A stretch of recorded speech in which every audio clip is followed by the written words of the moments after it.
ഇനി നമുക്ക് പഠിക്കാനുള്ളത് യുറാനസിനെ കുറിച്ചിട്ടാണ്. യുറാനസ് വളരെ ഇമ്പോർട്ടൻ്റ് ആയിട്ടുള്ള ഒരു മേഖലയാണ്. നമ്മുടെ ഈ സൗരയൂഥം എന്ന് പറയുന്ന ടോപ്പിക്കിൽ ഏറ്റവും പ്രധാനപ്പെട്ട ഒരു ഗ്രഹമാണ് യുറാനസ് എന്ന് പറയുന്നത്. ഇതിൻ്റെ അകലം എന്നാണ് നമുക്ക് എല്ലാം ആദ്യമേ നമുക്ക് അകലം നോക്കാം.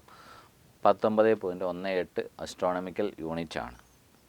ഭ്രമണത്തിലെടുക്കുന്നതെന്ന് വെച്ചാൽ സ്വയം അതിൻ്റെ അച്ചുതണ്ടിൽ കറങ്ങാൻ നടക്കുന്ന 17.9 മണിക്കൂറാണ്. എത്രയാണ്? 17.9 മണിക്കൂറാണ്. അതുപോലെ തന്നെ പരിക്രമണത്തിലെടുക്കുന്നത് 84.07 വർഷമാണ്. എത്രയാണ്?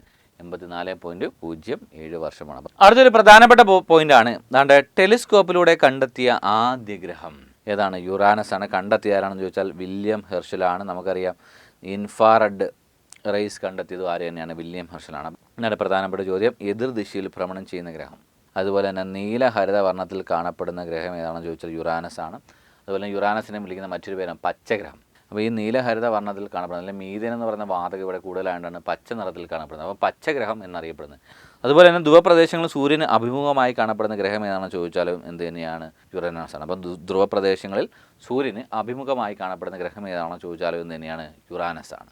മറ്റ് പ്രധാനപ്പെട്ട പോയിന്റുകളാണ് ദാണ്ടെ ഉരുളുന്ന ഗ്രഹം, കിടക്കുന്ന ഗ്രഹം, പച്ചഗ്രഹം, rolling planet, lying planet, green planet. Arunan എന്ന് പേരിൽ അറിയപ്പെടുന്ന ഗ്രഹം ഏതാണെന്ന് ചോദിച്ചാലും ഏത് തന്നെയാണ്? യുറാനസ് ആണ്. അടുത്തത് നമ്മൾ യുറാനസുമായി ബന്ധപ്പെട്ട ഗവേഷണങ്ങളാണ് നമ്മൾ നോക്കാൻ. യുറാനസിനെ കണ്ടെത്തിയത് നമ്മൾ ആരാണെന്ന് പഠിച്ചു? വില്യം ഹെർഷലാണ്. ടെലിസ്കോപ്പിലൂടെയാണ് കണ്ടെത്തിയത്. 1791.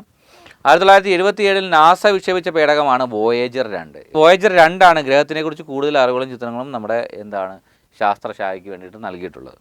അപ്പോൾ നമ്മൾ യുറാനസുമായി ബന്ധപ്പെട്ട എല്ലാ കാര്യങ്ങളും ഇപ്പോൾ നമ്മൾ ചർച്ച ചെയ്ത് കഴിഞ്ഞു. ഇത് നമ്മൾ പഠിക്കാൻ പോകുന്നത് നെപ്റ്റ്യൂണിനെ കുറിച്ചിട്ടാണ്.